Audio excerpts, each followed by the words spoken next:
Yeah, fingers crossed. Yes, that we can get through this without too many hiccups. Yes. Mm-hmm. And how are you all doing? So I assume almost time for your exams, or has anyone already had to do an exam?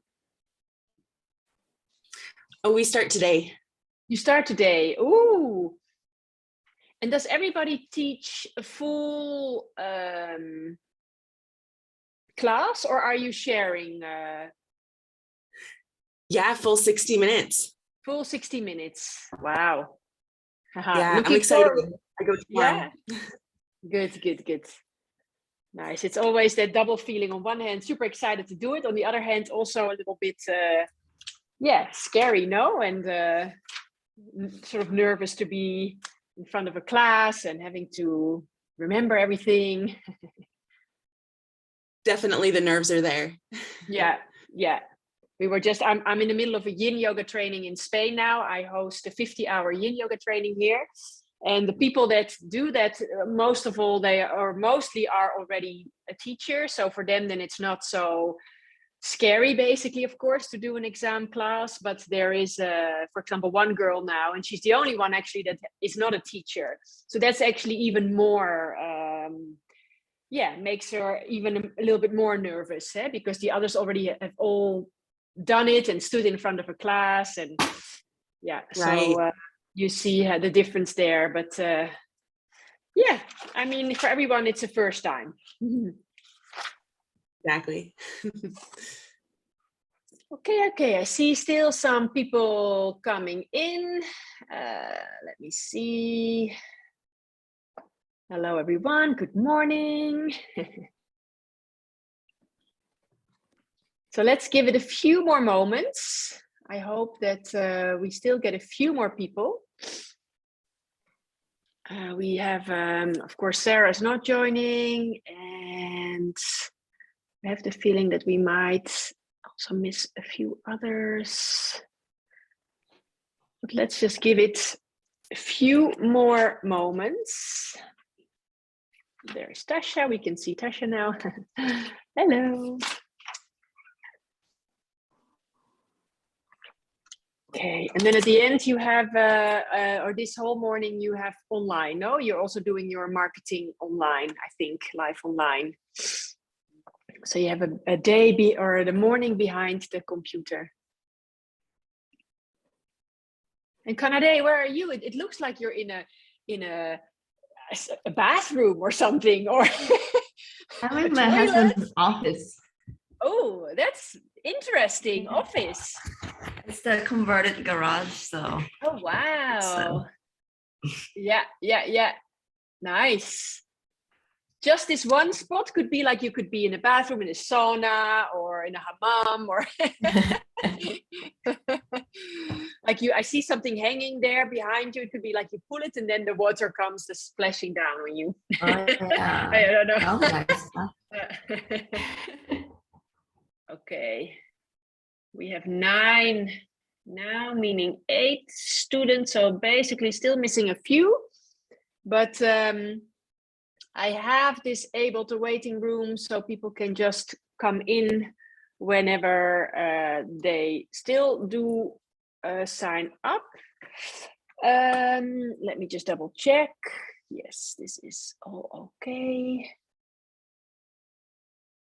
So I am going to mute everyone. There's no sounds coming from your homes. Because I actually wanted to start with, we did that in one of the first sessions I think we did, to just awaken ourselves, do the breath of joy. So I hope that everyone has a little bit of space actually to come to standing. Let me just get this out of the way. And I'll leave us on gallery view. We can all see each other. I need to do this a little bit more up. So we just get a little bit of movement into the body, and instead of doing like a more like sort of relaxing centering, we'll just do a nice breath where we actually activate the body. We do synchronize sort of breath and movement here also. So it's basically a breath where we inhale quite long for 3 parts, and then on the exhale, we come forward into that forward fold, and you can exhale with a big sigh, basically. So the idea is when we inhale, that you actually inhale in 3 parts, and you use the arms. So you inhale, the arms forward, you keep on inhaling, the arms come to the side, keep on inhaling, arms come up. And then on your exhale, you can sigh it out and fold forward. And as you're folding forward for this first time, just for a moment, feel, are your feet, your legs in the right distance, or do you need them to be a little bit further away or closer together? And then you come back up again. Okay, so basically a long inhale, arms to the front, side, up, and then folding forward, sighing it out. So let's start all together. Take a nice deep breath in and a nice breath out. And there we'll go. Arms to the front, inhale, to the side, inhale, arms up, keep on inhaling, exhale, folding forward, inhale to the front, side, up, inhale to the front, side, up. You can sigh it out, make as much noise as feels nice, nobody can hear you.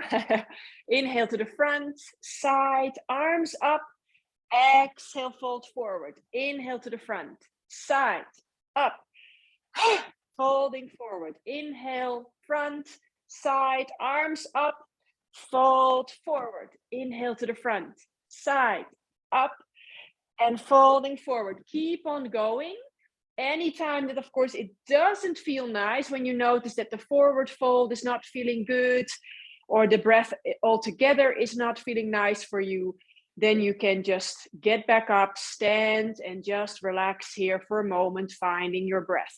If you're still okay, keep on moving. Maybe you can go a little bit more faster, inhaling, arms to the front, side, up, folding forward on the exhale. Inhale, front, side, up, and exhaling. Let's do a few more rounds. Maybe start to feel the energy, the heat that we're creating. Last time, inhale to the front, sides, up, relaxing down, sigh it out, and then come up to standing, close your eyes. Just have your arms next to your body. And then with the eyes closed, just feel for a moment. And maybe you start to feel some tingling sensations in arms and legs. It's like, I always feel that when the energy really starts to flow in the body. Feel how the feet are nicely grounded into the earth.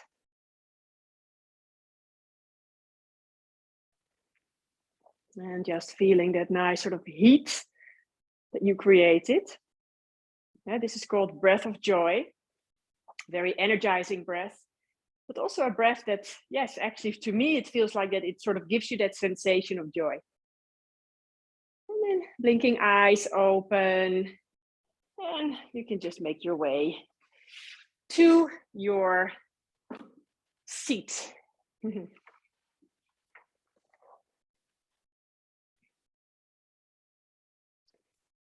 So many of you have your cameras or your videos off, which I think is a good idea, just in case, because the internet, as I said, wasn't that fantastic, unfortunately, the last days.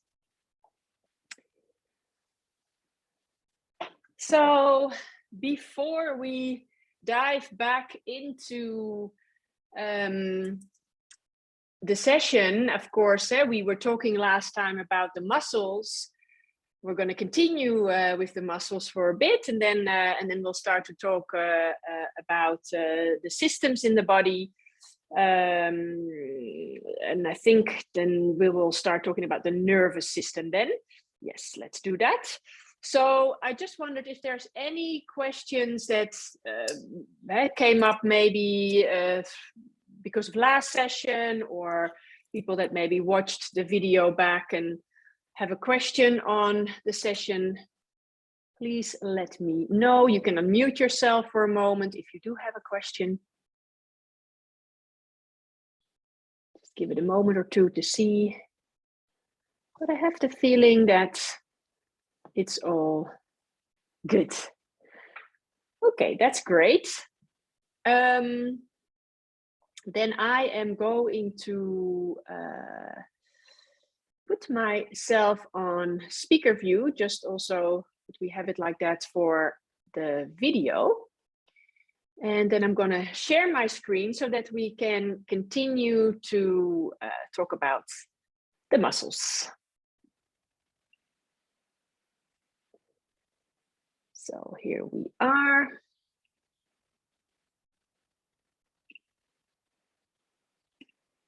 We're going to talk about the muscles of the buttocks and the legs.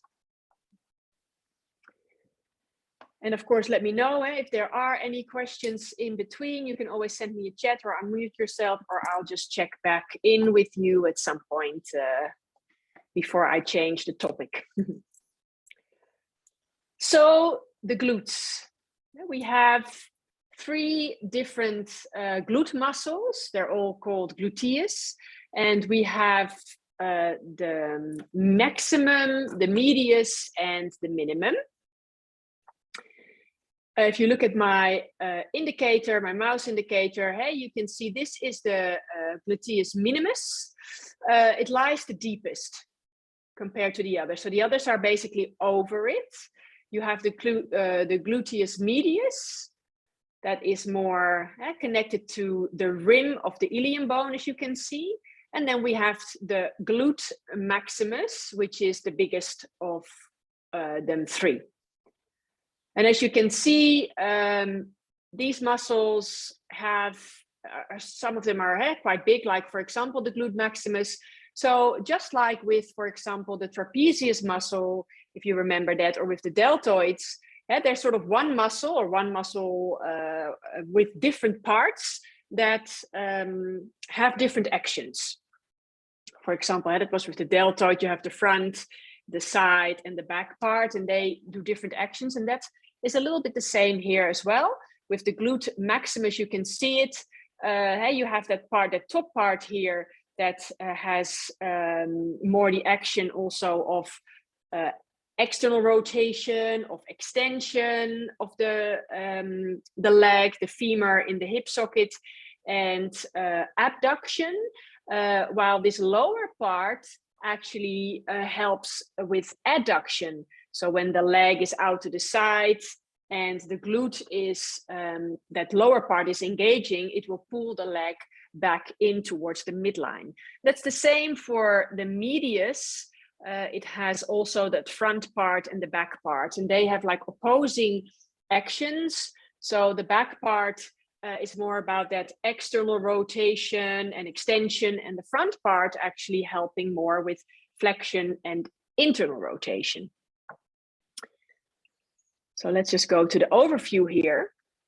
So we have what I said, the biggest one is the glute maximus, and it has those 2 parts, the lower fibers and the upper fibers. And the glute medius, that was the one that is sort of on the rim of the ilium bone, of the hip bone. And that's has, just like the deltoid, it has a front part and a back part with those opposing actions. Then the glute minimus, it's the smallest one of the 3, and it lies deeper than the others. And they all start either on the sacrum or the ilium, so the hip bone, and they end all on the femur bone, or the IT band. And because they end into the IT band that runs at the side of the thigh, that IT band runs all the way down to the knee. And therefore you can say that the glute muscles actually also help with stabilizing the knee. So even muscles that are farther away from the knees, can actually help with stabilization of the knee. And in general, you could say the biggest action of the glutes, if you just call it as one group, it's all about extension of the leg and the hip and abduction. So bringing the legs wide apart or towards the back. But because we have the different parts, you do have a few different actions that parts of the muscle fibers do. So for example, with the glute maximus, you can imagine when the leg is extended outward, that the lower part, when that contracts, it pushes or pulls the leg back in basically. And with the medius, I already mentioned that front part, because it's more towards the front of the body, it helps with internal rotation of the leg and also flexion of the hip, of the femur in the hip, and the back part will then help with that external rotation and extension. And the minimus is about flexion and medial rotation, and then abduction. But in general, when you think about the glutes, and specifically with some certain postures that we do in yoga, you really want to think about that engagement in the glutes when we're thinking about extension, for example, and that abduction.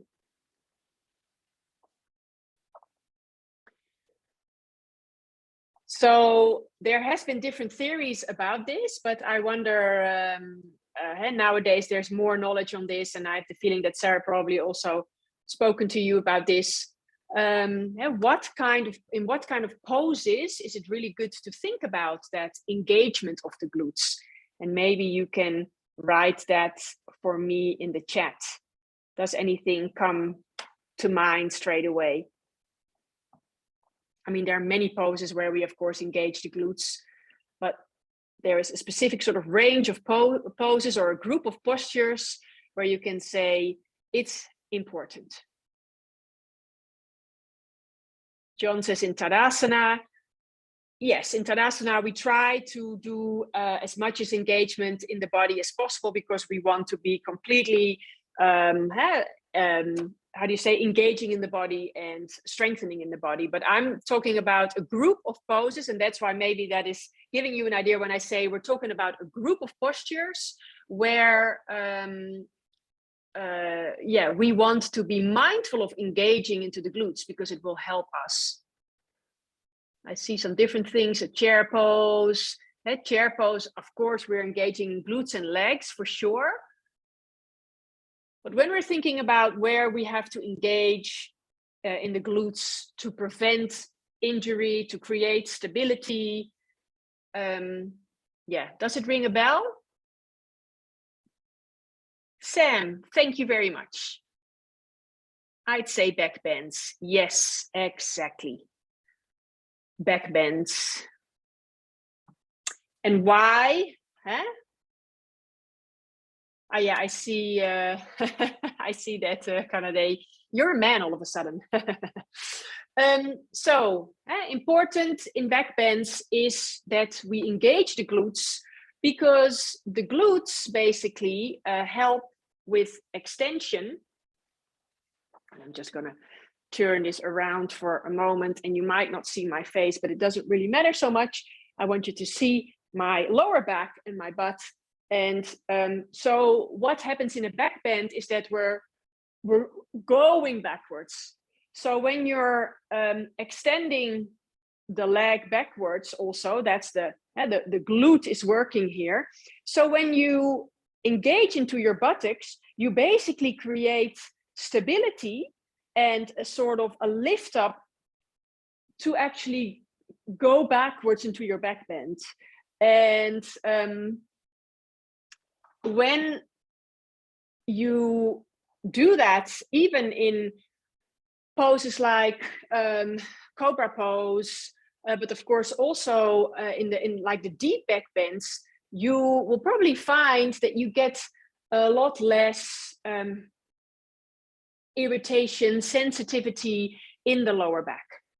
Because I remember Sarah also mentioned that that when we were talking about this together, actually, that before we both had like sort of issues with our lower back, and Sarah, of course, had a strong Ashtanga practice. I did also other styles of yoga, but I would always notice that. I would notice that if I've been doing quite a bit of back bending, that it was always painful for me in the lower back. And once I started to really become aware of that and starting to engage in the hamstrings and in the glutes, that actually helped so much.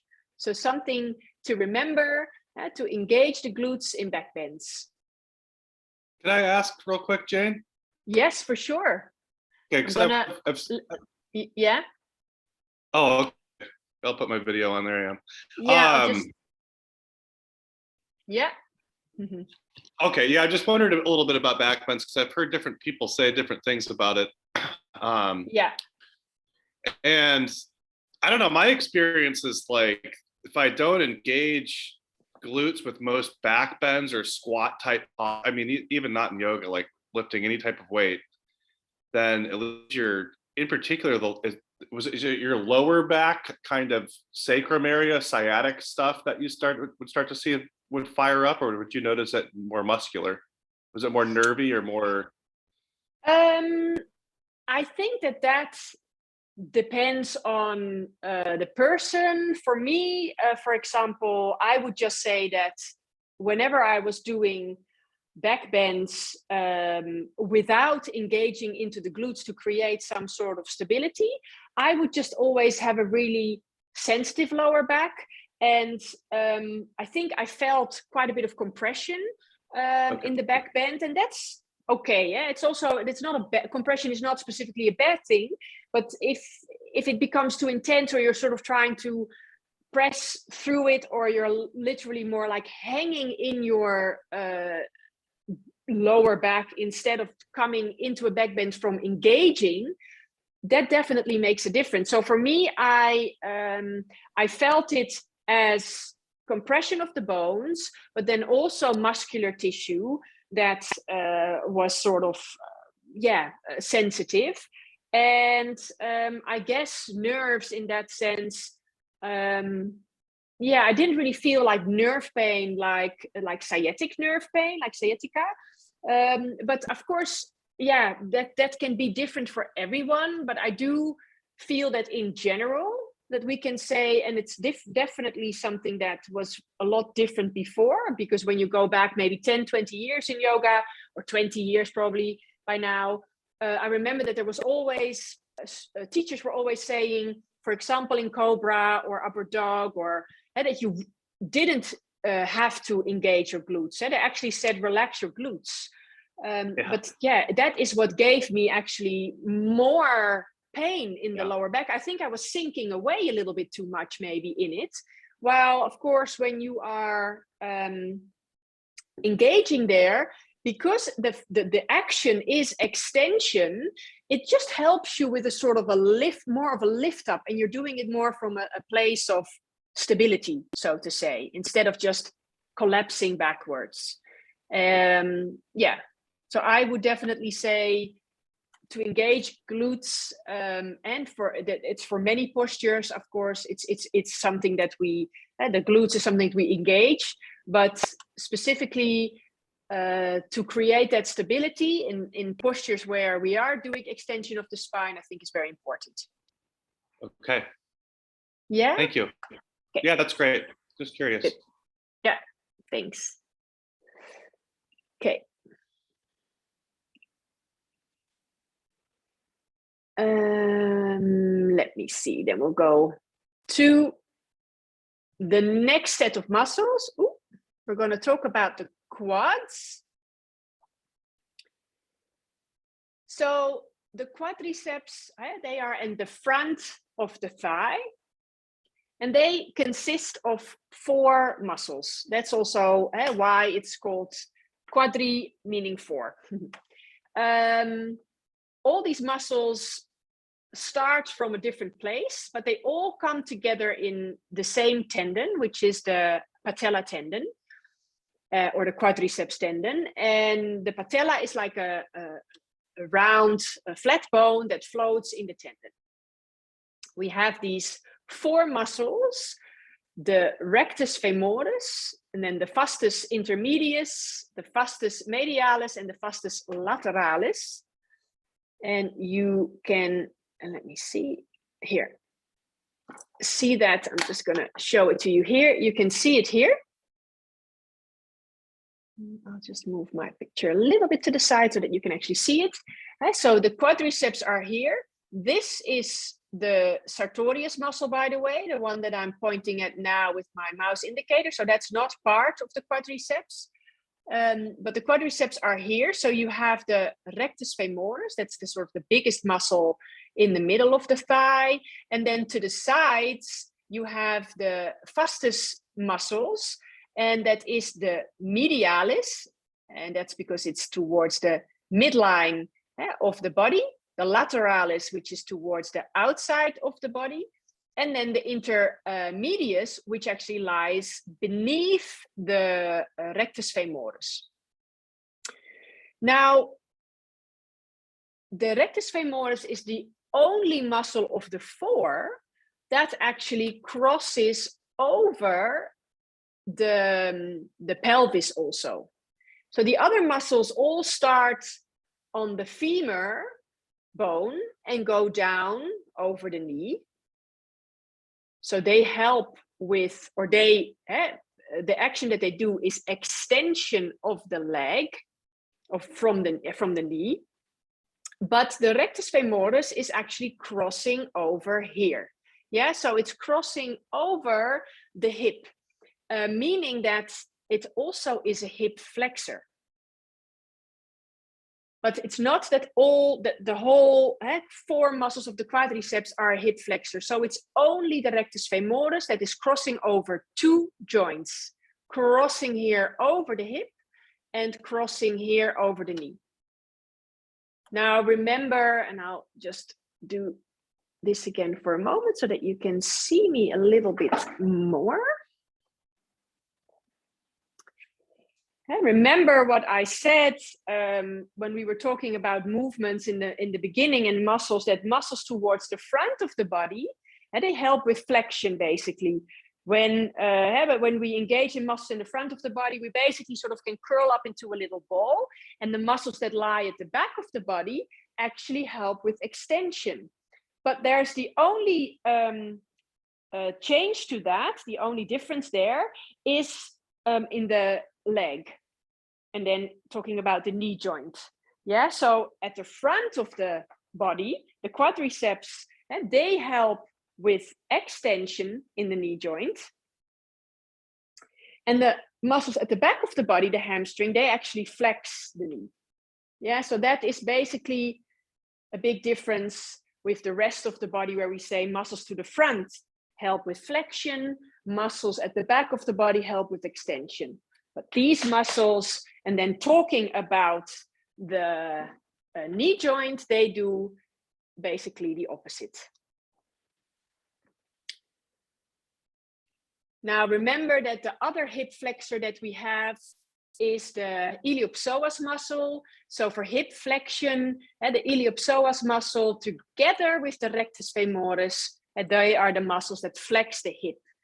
So they are the muscles that you engage, for example, when you're holding up your legs in boat pose in Navasana.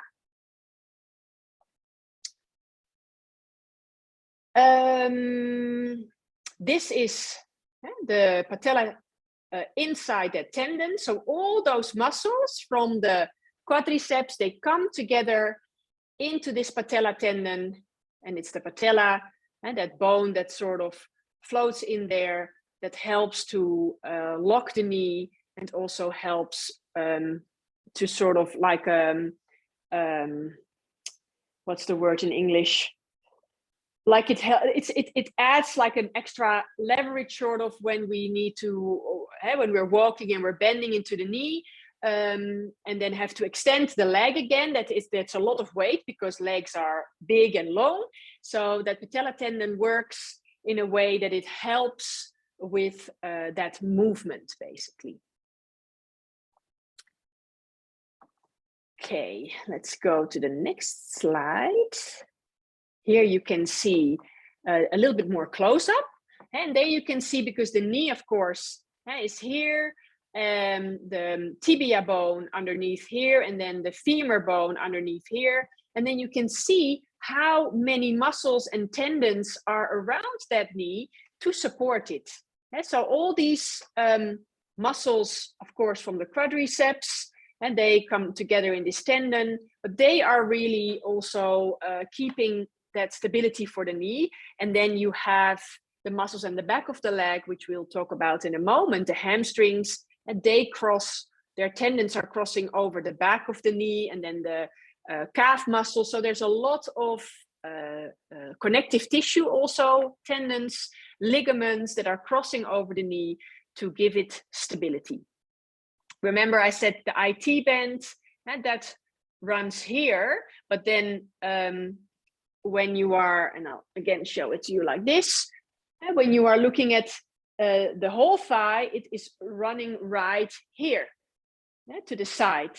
And we have certain different muscles that come together into the IT band, and since it is going all the way down to the knee, it helps with stabilization of the knee. So even therefore the glute muscle is active with stabilizing the knee.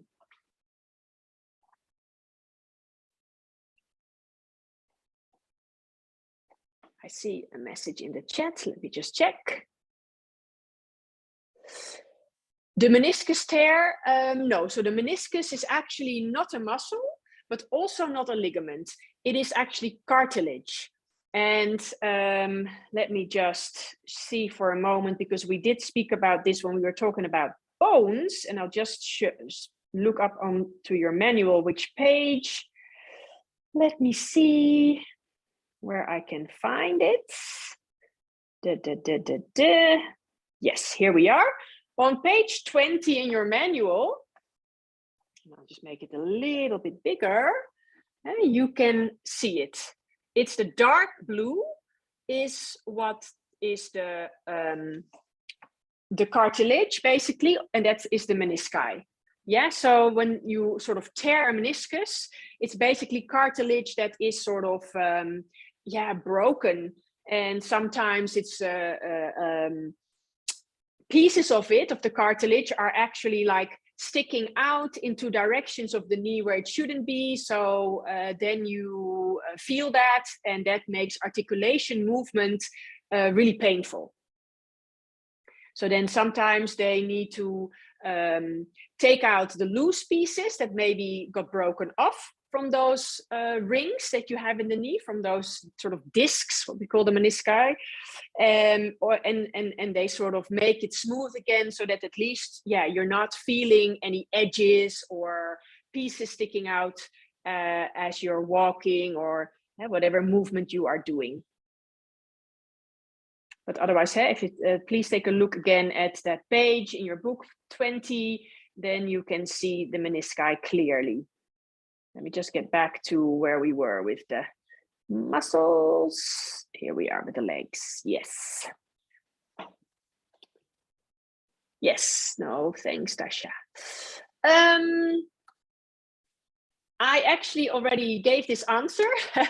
Maybe you can answer me again. Let's see if you all paid attention. So what is the synergist of the rectus femoris in hip flexion? What is the other muscle that does hip flexion, which is so important for hip flexion?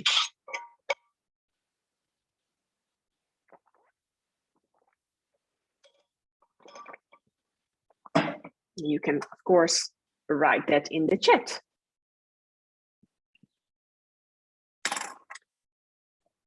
Let's see if anything comes in.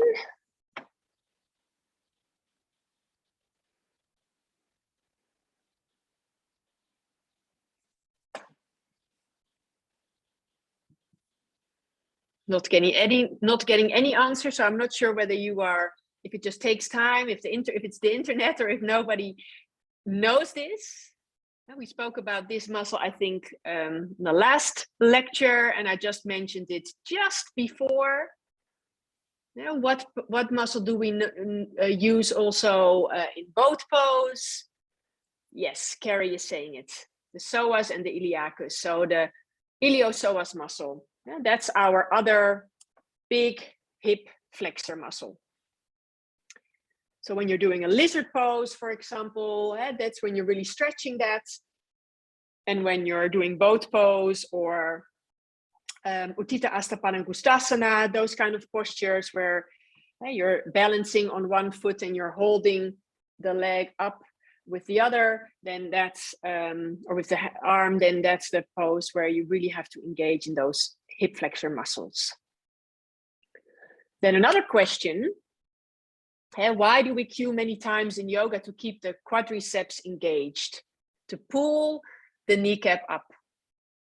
And in what kind of poses can we do this? And I know that this is a very wide question. You can interpret it in different ways. But let's see what you come up with.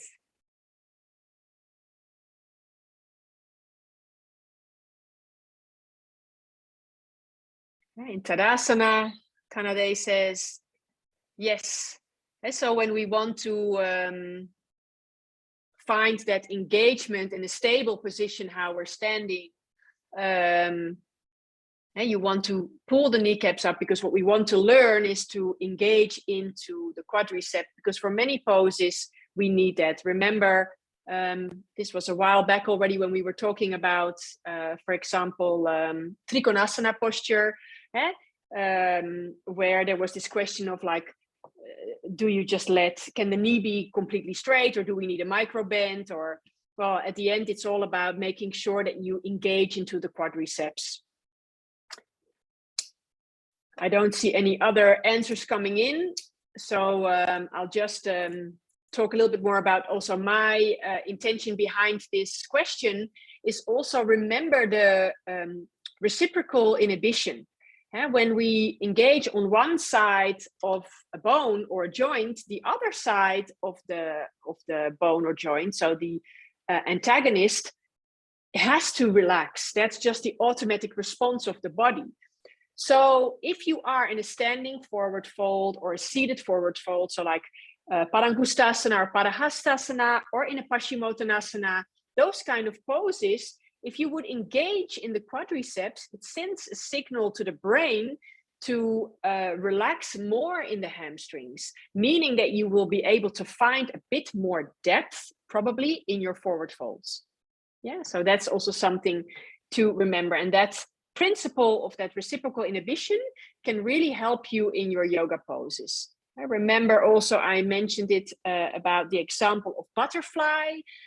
When you are in Baddha Konasana, soles of the feet together and the knees fall out to the sides, we are there stretching the adductor muscles, so the muscles on the inside of the thigh and the groin. They're being stretched, and the opposing muscles are, so the antagonists are the glutes, because the glutes actually the action is either extension or abduction, bringing the legs sort of away from the midline, and the adductors, which lie on the inside of the thighs, they want to bring the legs together. So that are the opposing actions.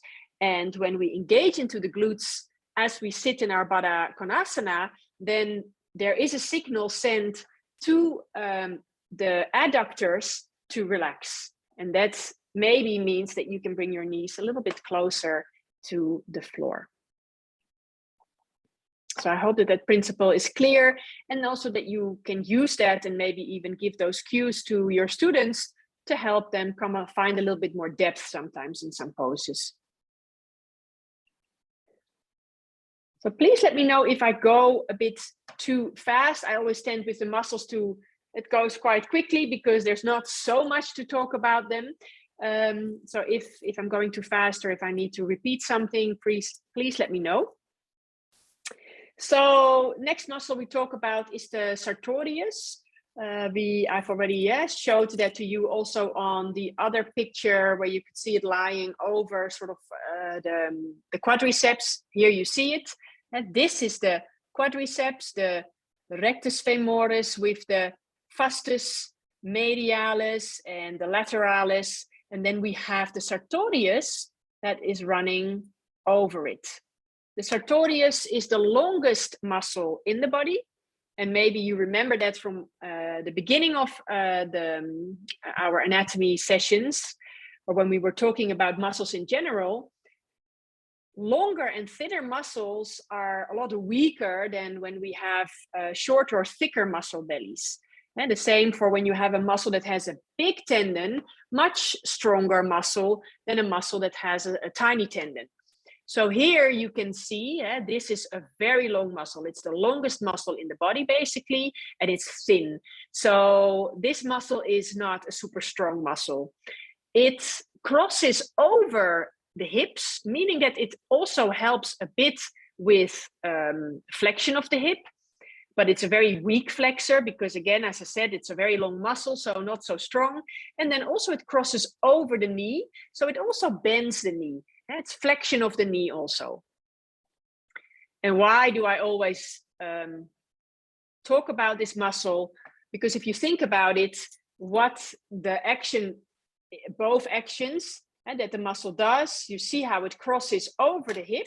So it brings flexion into the hip, and then it also crosses over the knee. So it brings flexion to the knee, meaning that this is one of the muscles that does help you when you want to bring yourself in Padmasana, in lotus pose, without using your hands, for example, to pull your legs in. This muscle does both actions in the hip and the knee. Basically, can do it both at the same time. So that's our sartorius muscle, but it's a weak muscle.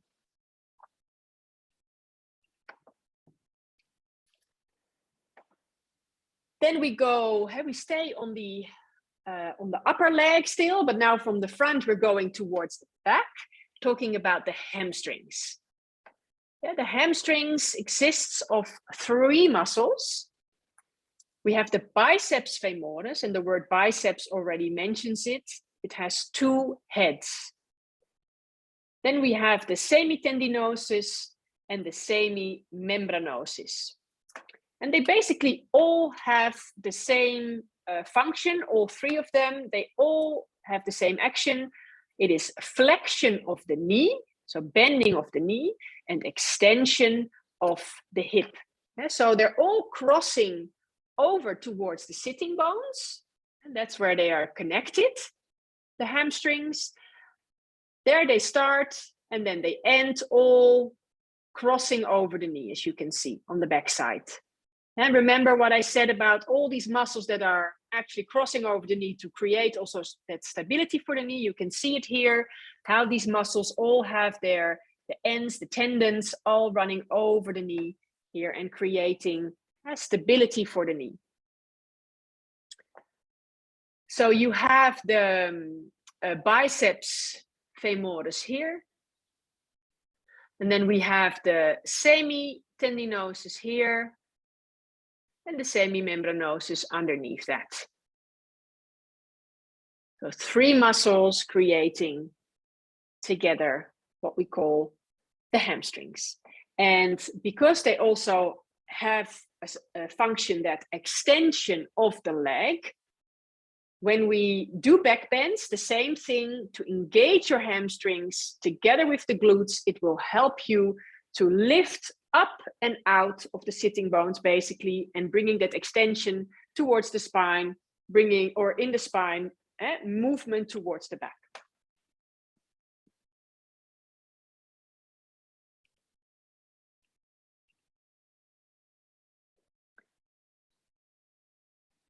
So here you see on this picture here, you will see, you see the quadriceps at the front here. Remember, this is the sartorius, that longest muscle in the body.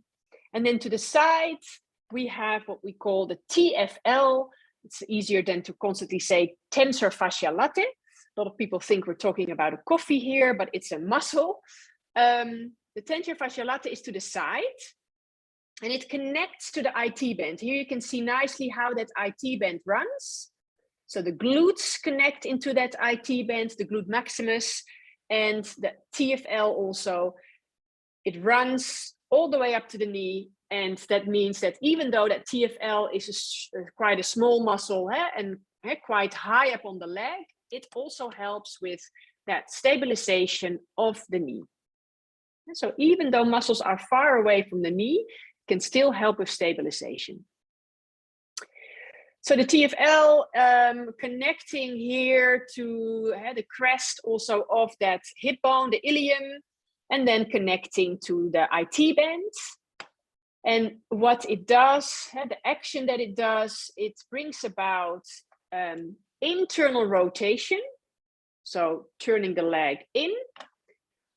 Abduction, you can imagine as this muscle becomes shorter, pulling on the leg outwards. And then it supports the knee, of course. And it also helps supporting hip and femur bone with standing. You can imagine here, the femur is in the hip socket, more or less in this region. So it really helps also with that stabilization. So internal rotation and abduction of the leg.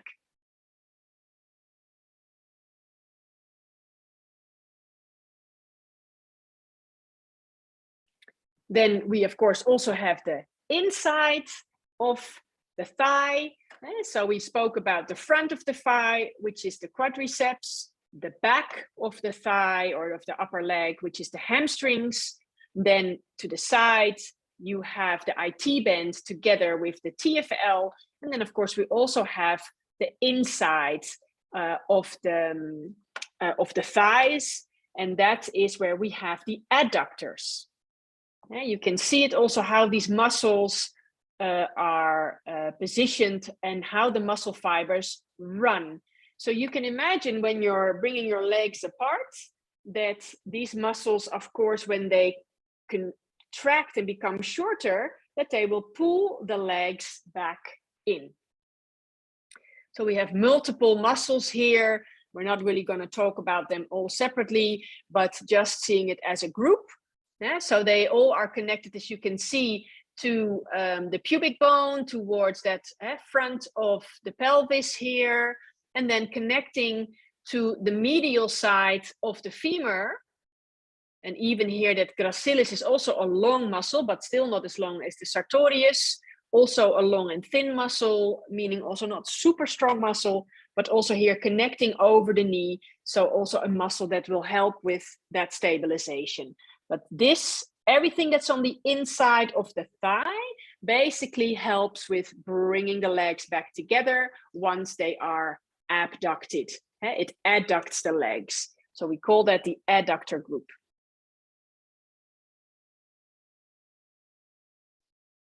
So in which poses do we stretch these muscles? In which poses do we stretch the adductor group? Maybe you can mention a few for me just so that I understand that you know what we are talking about here.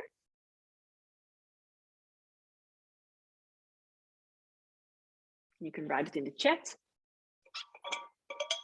Hanumanasana, yes. And that is the splits.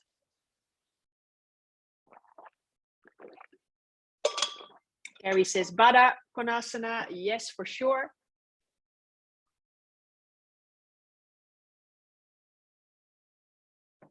Think about some standing postures maybe. Wide leg forward folds, yes. Prasarita Padottanasana. Happy baby, yeah, for sure. Ananda Balasana.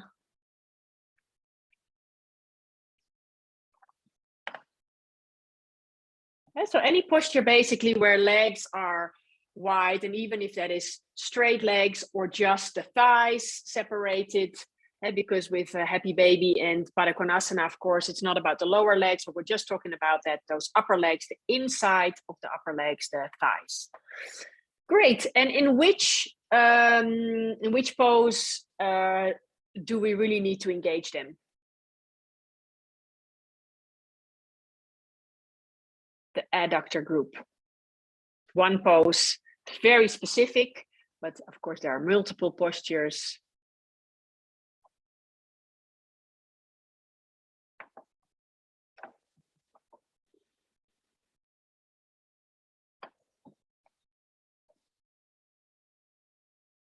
Not sure if people are typing or not.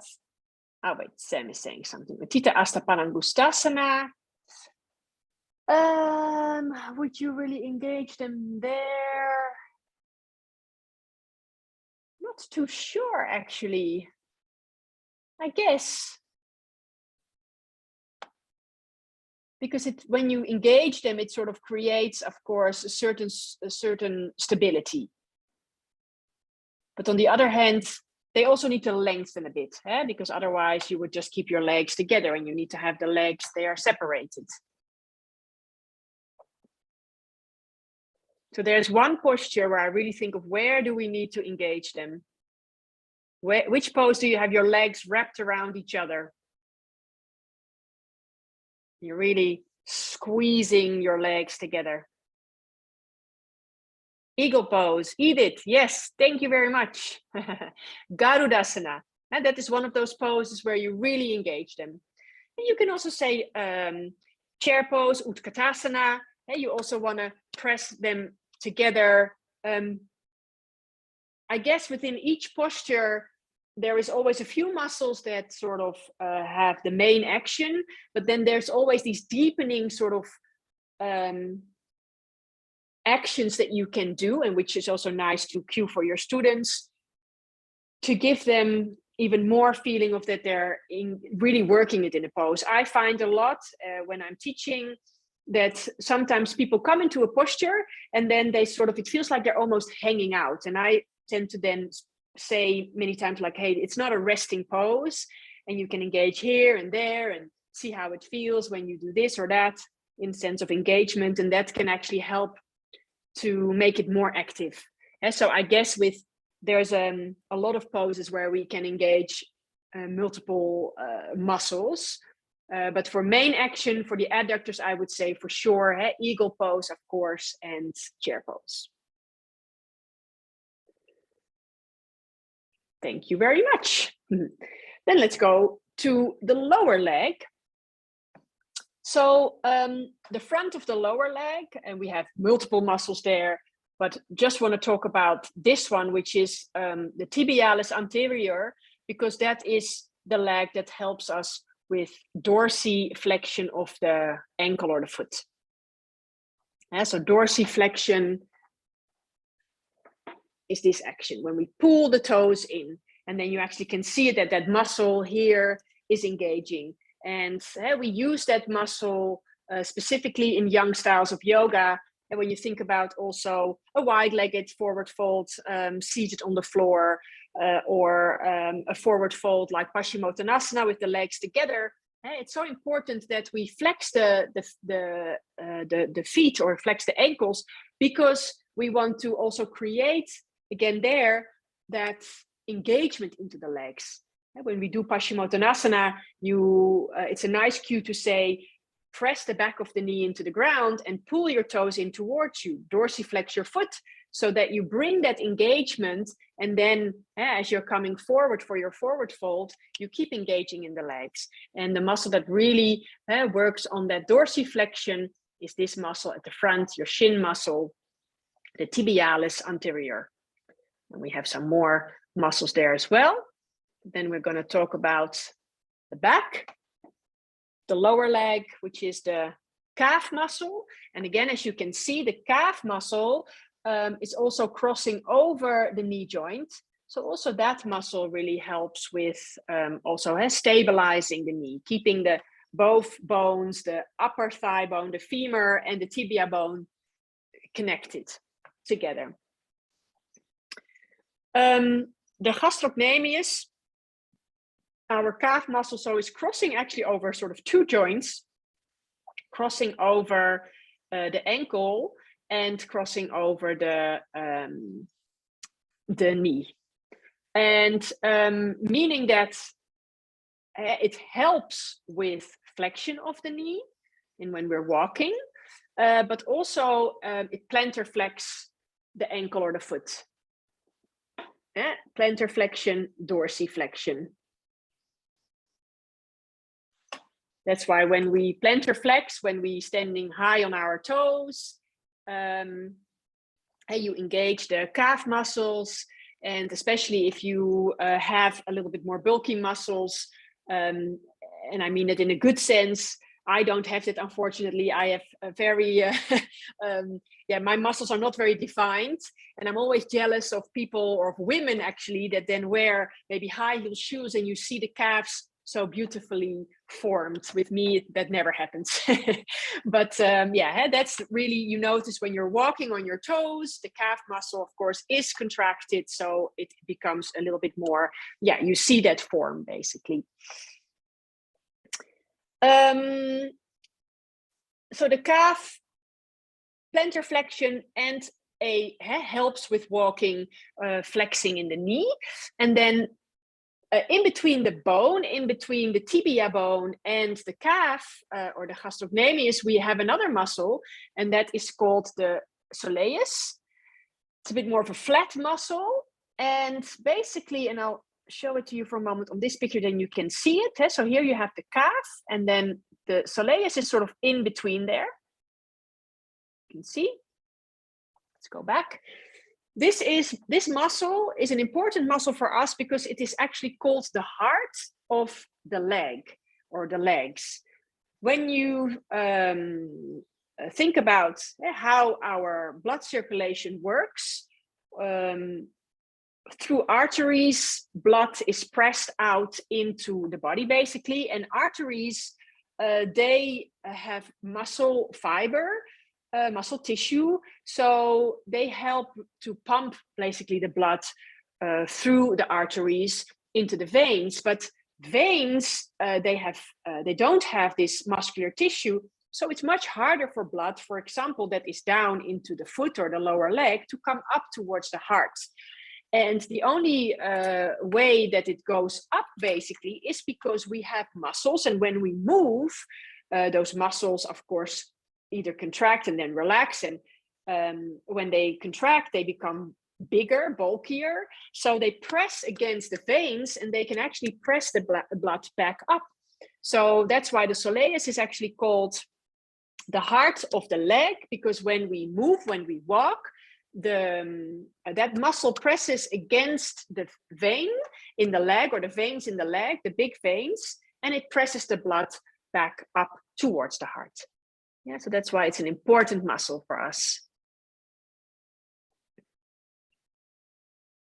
And here you can see it again. So it's basically in between the bones and the calf muscle. Okay. I'm gonna stop sharing my screen for a moment. Just see, I'll put you on gallery view for a moment. So that was all the muscles. We spoke about all the important muscles, at least the most important ones that we also use in our yoga practice. We have a lot of muscles, remember, 620 muscles, so it's absolutely impossible to talk about each and every one, but I think that this gives you a really good overview. Before we take a break and then come back to talk about the nervous system, I'd like to just see for a moment if there are any questions about the muscles still, or any other things that we spoke about either today or earlier. I don't think so, which is good, meaning that everybody is hopefully understanding it. And it's a lot, especially if you haven't sort of done any anatomy before. It's a lot of information, and I think I said this right at the beginning also of the anatomy course. It takes time, you have your manual, look through it now and then, and it will slowly start to sink in. And maybe next time when you do another training or another course and you get another piece of anatomy again, or talk about muscles, and then again it sort of sinks in and it sticks with you a little bit more. And I think that always goes in, it goes in stages. Like, it's absolutely impossible to remember everything, but that's why it's good that you have the manual and you can always look back into things, and hopefully it helps you in your own practice and with, of course, teaching others. Okay, so it is now 8 a.m. over at your end.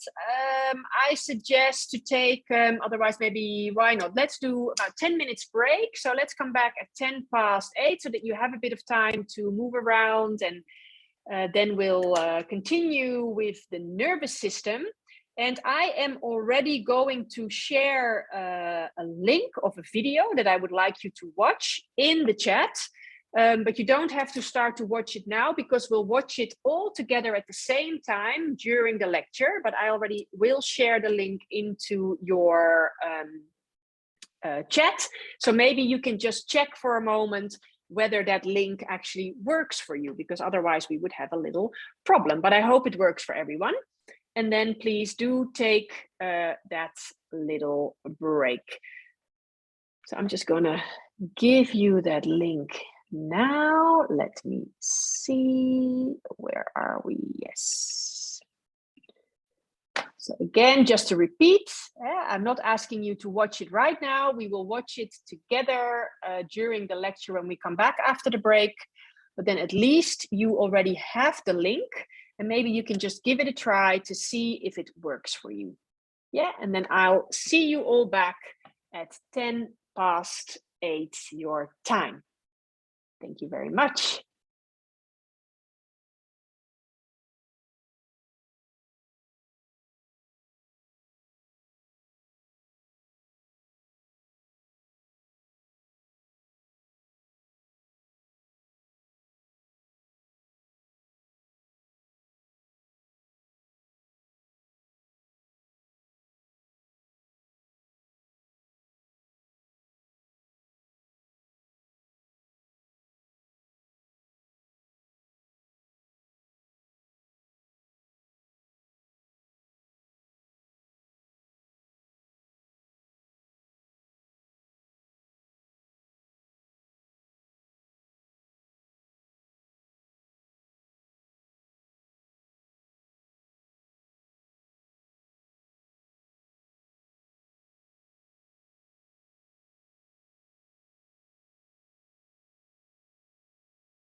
Okay, and we are back.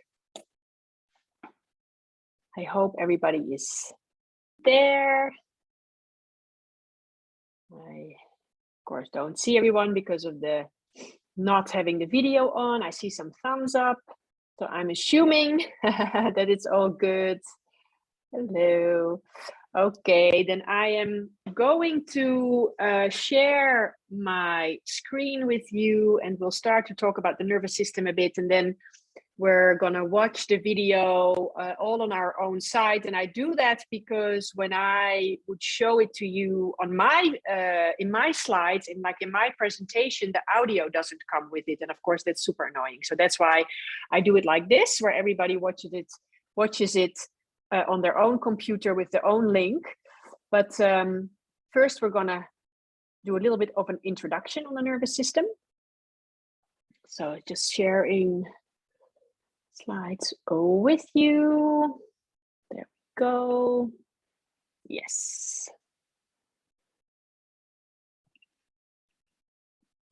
So the nervous system, a very important system for the body, of course. It's our, I would say, maybe a biggest communication and control system of the body.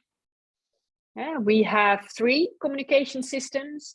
We have the nervous system, we have the endocrine hormone system, and fascia. Now, the nervous system regulates all our internal functions and provides us with information from the environment around us, the external environment. It really transmits information super quickly through nerve impulses, and the communication is super quick, so to say, meaning that the reaction is fast, but it is also shorter reactions, so to say. So when you think about the hormonal system, for example, hormones have to travel through the blood. So when a hormone comes from a gland, gets released into the blood, and then needs to find its way to wherever it needs to go to send basically a signal or a message, that might take a lot, or it takes a lot longer than a message that travels from the nervous system. But it also means that the effect in general is longer with the hormonal system, while with the nervous system, it's a fast communication line, but the effect is also in general shorter.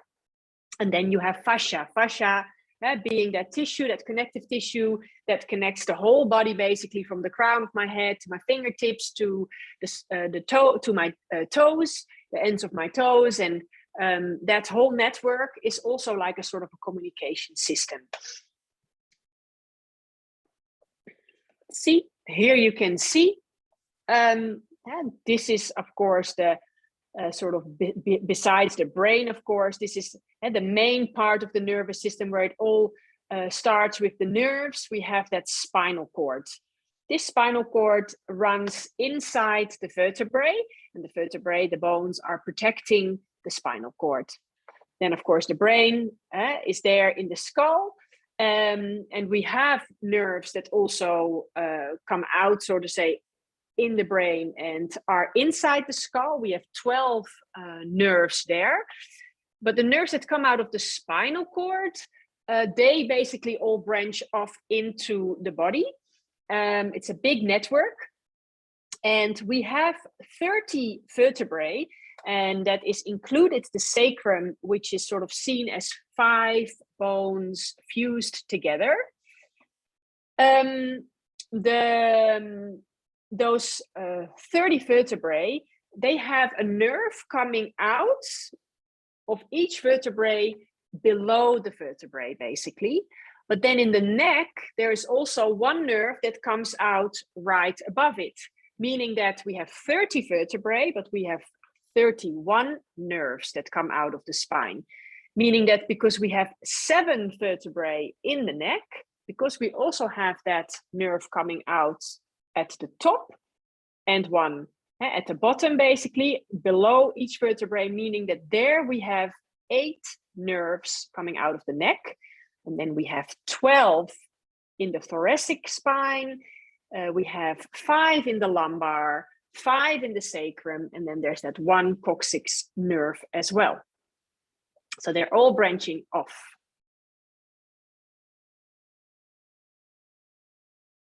And this is showing you the left side. You can see it showing you that the whole network of the nervous system. You can see how many nerves we have, all branching off out of that spinal cord. And you can see those super thick nerves in the legs. This is the sciatic nerve, this huge big nerve here. It's as thick as a thumb, more or less. And that's what we spoke about in the last session when we were talking about sciatica or piriformis syndrome. And that is the nerve that gets inflamed and that feels or that brings about that nerve pain that you can feel sometimes just in the butt, sometimes it radiates to the lower back. And if you have it really badly, it will go into the thigh all the way down to the foot. So this is that whole network of nerves. And then this is what nerve tissue looks like when you look up it closely. So there's the cells, and the cells have those arms, dendrites that are just branching off from there, and they are all connecting, and they basically create, like a route or a highway for the messages to be transferred through.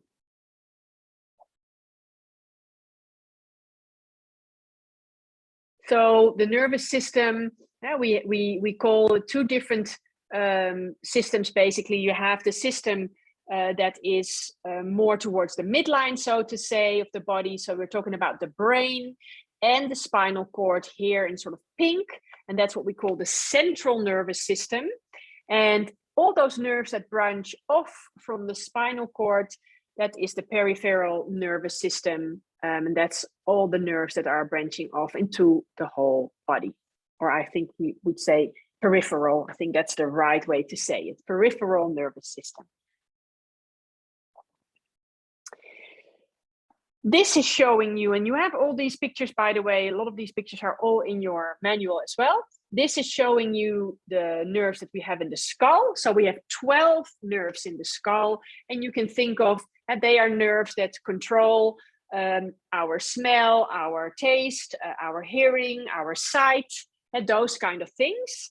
But also there we have the 10th nerve from the 12, and that is the vagus nerve. Maybe you've heard of it once, but the vagus nerve is the wandering nerve, and it's a very long nerve. And besides in the skull, where it also controls the ear, there it also branches off down through the neck, through the heart, the lungs, going into the internal organs, basically our digestive organs. So that is a nerve that is very long and is not just in the skull, but it's an important nerve actually for our parasympathetic nervous system, which we'll speak about in a moment. So here we have the little video. I am going to stop sharing for a moment. So you all have seen the link, I hope, in the chat. Can you please confirm that to me? Maybe give me a thumbs up or a yes, or so I assume everybody saw that. Yes, thank you, Edith. Great. So it's 10 minutes. So have a look at it. This guy is quite crazy. He talks really fast, but I love, if you're into anatomy, it's like a crash course. He talks fast, but he tells a lot, explains a lot. And if some information goes quite deep, you don't need to remember everything, of course, but it's very interesting to see and to understand a bit more on how the nervous system works. So I will mute myself, turn off my video for a moment, and I'll see you back in 10 minutes.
So if you are finished watching, then you can maybe send me a message. Yeah, I see some messages already coming in. And thank you, Carrie, for sharing that cranial nerve. I'll have a look at that one. Okay, let's see. Some of you maybe are still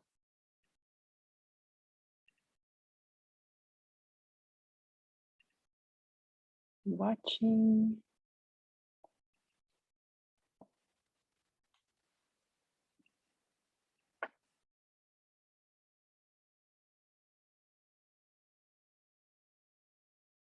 Okay, Ben, I don't know if you're raising your hand because you actually have a question or because you're done watching. If you have a question, you're welcome to unmute yourself, of course, and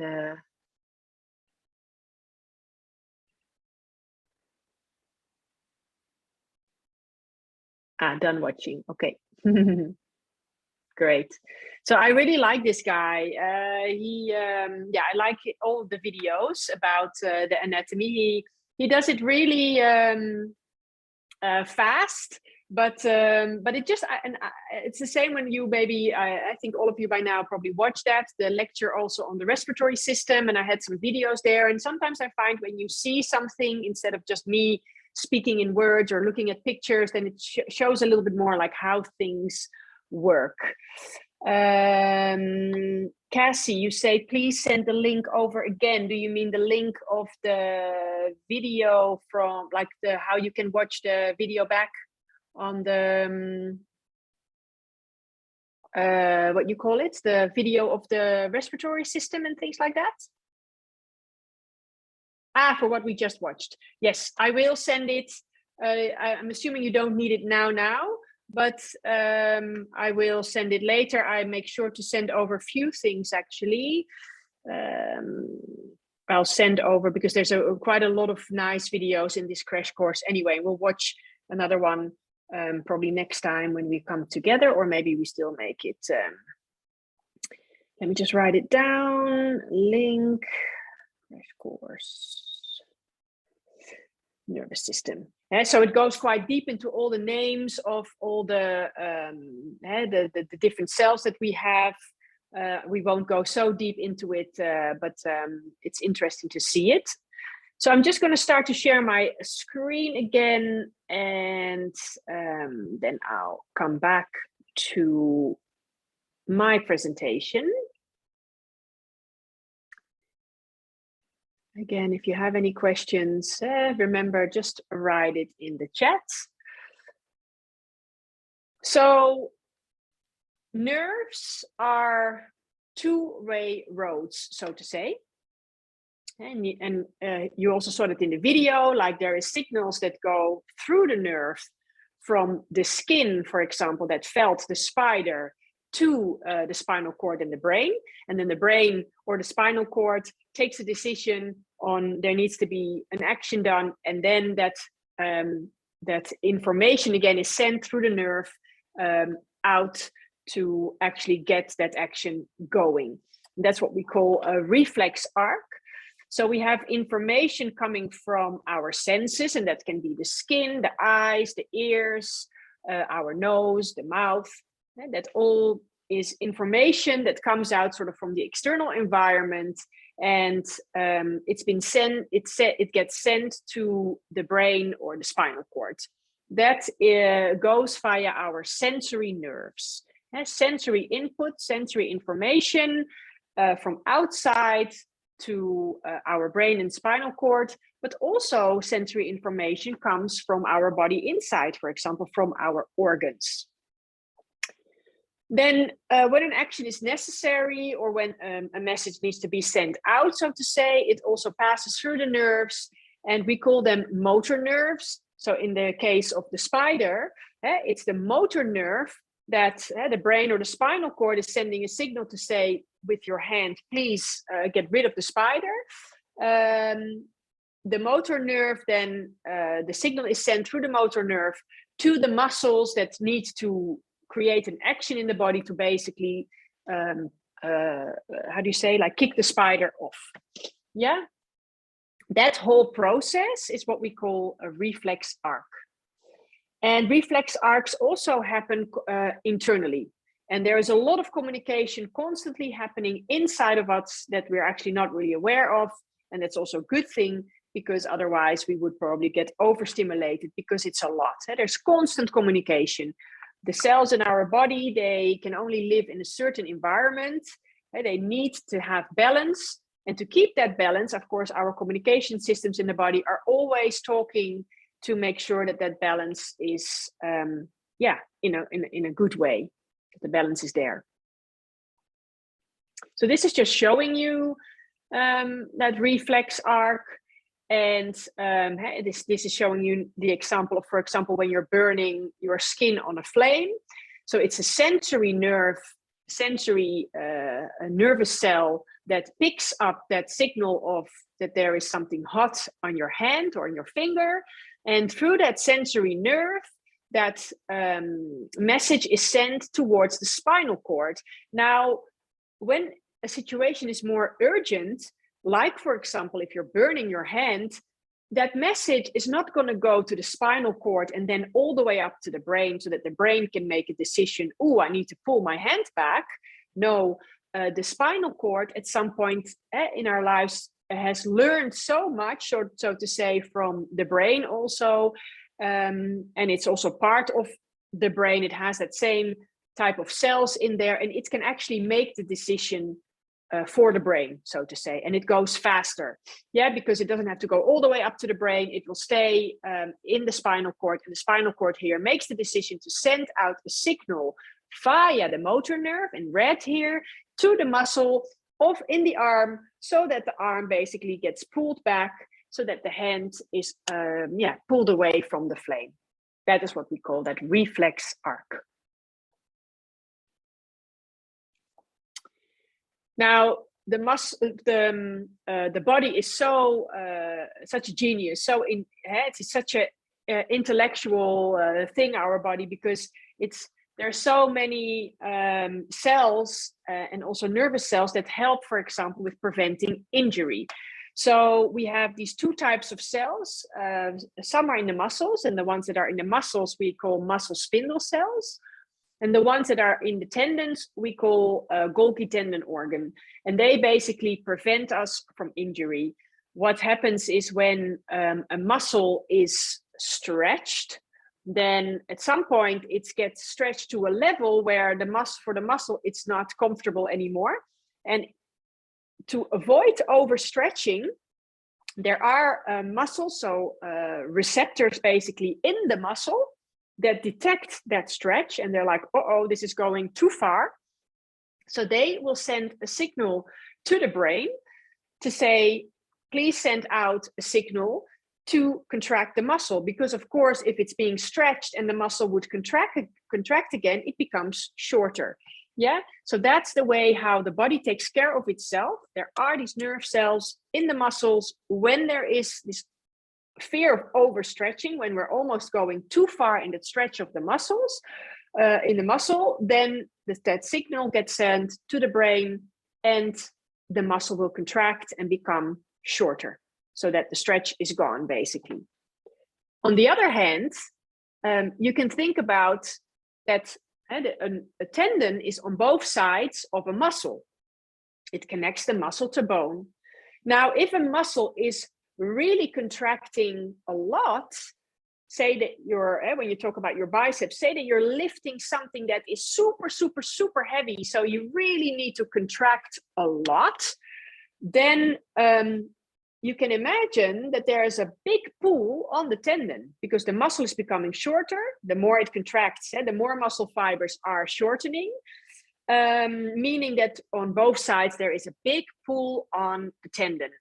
And in the tendons, we have these receptors, what we call the Golgi tendon organ, and they then will send a message to the brain to say, please stop the muscle from contracting any further, because it literally feels like the tendon is going to tear, because there is so much pull on there. So it will send that signal out to the brain, so that the brain can actually send the signal back to the muscle to stop the contraction. so that it will relax. Yeah, so the body looks after itself. This is something that we can't control. And of course, that's amazing because it makes sure that we don't hurt ourselves. Of course, if there is an accident, or there is a force with someone, think about a ski accident or a tennis accident or whatever, whatever accident anyway, like with the sports. And there is always, when there is a lot of force, then these cells within the muscle or the tendon, that is, then there's so much force that they can't basically help us there. But in general, these cells are really there to help us to prevent injury, basically. Now, this was already mentioned a little bit in the video also, that we have these two systems within the nervous system. We have the autonomic nervous system, and the autonomic nervous system, basically, we don't control that. It is automatic. And you can think about the organs like the heart, the lungs, the digestive organs. We don't really control it. Although you can say we can control it indirectly, and also the lungs, of course, with the breath, we can control it even more. Like think about, and when you think about pranayama, but in general, you can't think about, I'm gonna increase my heart rate, and then that happens. We can do it indirectly, because when we just start jumping up and down, for example, the heart rate will increase. But in general, you can say it is automatic. We don't have to think about it, and the body just keeps going. You have then the somatic nervous system, and that is the system within the nervous system that we actually can control. We think about an action and we can do it. So this system is basically what's connected to our skeletal, our muscular system. Yeah, so all the skeletal muscles, they are controlled basically by this somatic nervous system. We think of an action and then we can do it because we have control over our muscles and the movement in our muscles. Then that autonomic nervous system, again, consists of two different systems. We have the sympathetic nervous system, which is the fight-flight mode on one hand, and then on the other hand, we have the parasympathetic nervous system, which is the rest and restore mode. It's like what the guy in the video said. He said, we have this fight and flight system that helps us to, or that makes us go completely stressed and crazy about this spider on the leg. And it's the parasympathetic nervous system basically that will say, hey, calm down. It's not a spider that will bite you or that can kill you. It's not a black widow. So the sympathetic nervous system being our fight and flight mode, this is the modus where we are in when we are stressed or busy. And this is the modus that we are in when we feel like we need to fight or flight or save our lives. I think about when you feel sort of stressed or when you feel like you need to run for something, and what happens in the body. The heart rate goes up. We tend to breathe more quickly and more high up into the chest. Adrenaline and cortisol, which are our stress hormones, they kick in. Pupils dilate. The blood will go more to the arms and the legs because we are basically ready, preparing ourselves to fight or to run. So meaning that the blood then goes away from the I would say more important organs in the body, like what we have in our torso, so heart and lungs and our digestive system, and that all that blood is taken away from there and into the limbs so that we can run. Now, in general, you can say that that state of being is not great. We are in a state of stress, basically. And of course, we also need it. It's like yin and yang. You have that fight and flight mode together with the rest and digest modus. We need both of it. Otherwise, we would become completely lethargic. So we do need the sympathetic nervous system. We do need to be able to be active sometimes. Unfortunately, though, in our daily lives at this moment, specifically like in the West, and yeah, when you have a busy job, when you have responsibilities, I think nowadays we are more and more in a in a continuous state of stress, and meaning that we are always in this sort of high. There's this tension in the body, and this is sort of engagement always. We're ready to go basically, and when we are in that state, for example, it means that the cortisol and adrenaline is constantly flowing in the body, while the body is really not made to handle those hormones the whole day. While we should get a shot of it, basically, so to say, for whenever it's needed, but we are more and more now in this state of stress for very long periods of time throughout our days. And the parasympathetic nervous system, which is the opposite of this, which is our rest and digest mode, or the rest and restore mode, this is the modus that we are in when we are actually relaxed. When the blood can go from the limbs to the digestive organs, to the heart, the lungs, when our heart rate slows down, the breath becomes slow again, where our digestion can again start up. And this is, of course, the state that is much more healthy for us. And again, we need, of course, that sympathetic nervous system as well, but it's almost like we've just gone too far into it. And I truly believe that because of that, the amount of stress that people can have in their lives, that really causes a lot of the illnesses that we have in the world nowadays, or cancer and other illnesses. It's just not good for the body. If the breath is always high up, if there is not enough blood actually for the digestive organs, but it's all in our legs and arms, there's constantly that tension that we hold inside the body, and especially also those stress hormones that are constantly released. It's just not good. And that's why, but I think I'm asking that. Let's see. Yes, the next slide. And the question is, why is yoga so good for our body and our mind? Well, because with yoga, we tap into the parasympathetic nervous system, into that rest and digest mode. And of course, there is a difference between the different styles of yoga. But even when you are doing a power yoga, or like more like Ashtanga or rocket yoga, they're more intense. But it still is about the breath and breathing in a good way. It is still about finding sort of connection to yourself, about quieting the mind. We are doing a moving meditation, and before we start that more maybe invigorating practice, there's always that moment of arrival on the mat, and at the end it takes some time in maybe meditation or doing breath work or shavasana. So any form of yoga in that sense is good for the body and the mind, because we just come out of that feeling of stress. We come out of that that sympathetic nervous system and tap into our parasympathetic nervous system.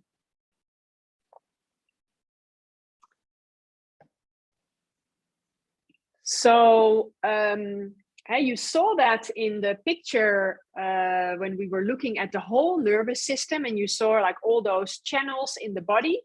You could see there that, and I'll maybe just show it to you like this again for a moment.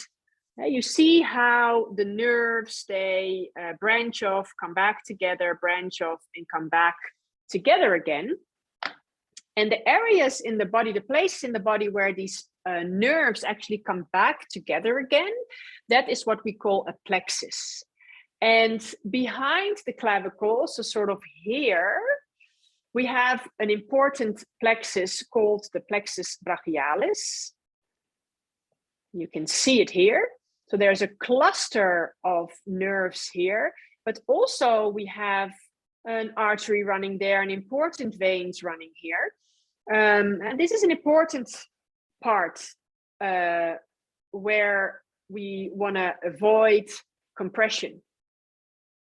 Yeah, so also here, it's something to think about. What do we create with yoga? And especially I find that I see that more and more as people grow older that actually have been doing yoga or have more body awareness compared to so many years back, where you would see old people and they're all like hunched over and rounding. You can imagine when you are rounded like this, and this is your posture, that you're actually bringing quite some pressure here. And the moment that we actually keep an open chest, besides that, it means that there is so much more space for the lungs to breathe also.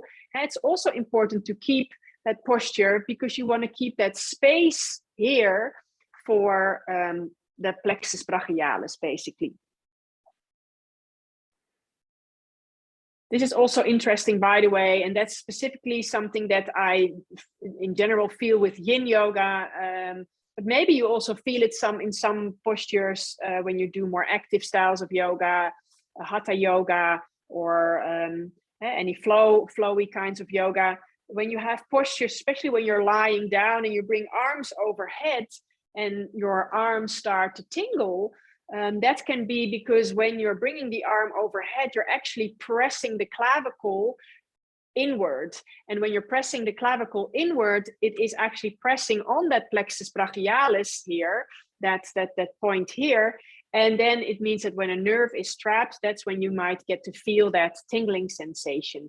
So if that is the case, and especially in yin, when we hold postures longer, you want to make sure that that tingling, you don't keep that for too long. So you alter, you change the position of the arms so that that tingling basically goes away. And we don't want to keep the nerves compressed too long. So I still have a little bit of time. I probably will start with a little bit of the cardiovascular system, but let me just for a moment check in with you to see if there are any questions. Let me just stop sharing. Are there any questions so far on the nervous system? Or is everyone okay? I have the feeling that it's all good. So that's great. So then I'll go back, sharing my screen again. And we'll just continue for a little bit more time. So I have another video for you, but we will, oh, that was not what I wanted to do. We will watch that the next time when we come together, but I'll just start to explain a little bit about the circulatory system or the cardiovascular system with my slides. And you can, let me just see from where, yes, that would be from page 47 in your manual. So the cardiovascular system consists of the heart, the arteries, the veins, and the capillaries. And the heart is, of course, that big pump in between the lungs, sort of in the center of our chest, a little bit more towards the left, that pumps the blood around. The arteries, they are the vessels, the blood vessels that still have muscular tissue, and they help basically with pumping the blood around in the body.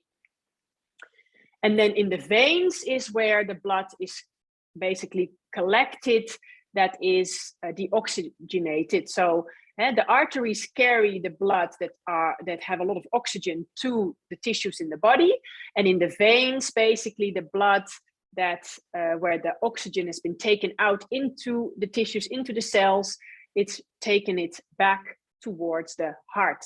And the capillaries are basically the smallest of our blood vessels. And it's in the capillaries where actually the exchange with the tissues or the cells that lie around, where the exchange of nutrients, of the blood cells, of the oxygen, of the where that takes place, basically.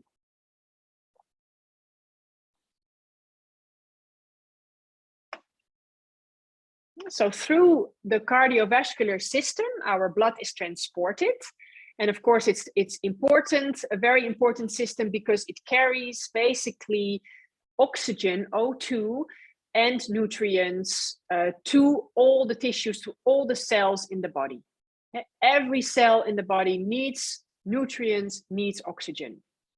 And then carbon dioxide and other waste products are removed. And again, that is transported through the blood system, basically, bringing it towards the places where it can be removed. The arteries transport blood enriched with oxygen. I already mentioned this, so that's carrying it away from the heart towards the whole body, all the cells. And the veins, they transport that deoxygenated blood back from the tissues in the body to the heart.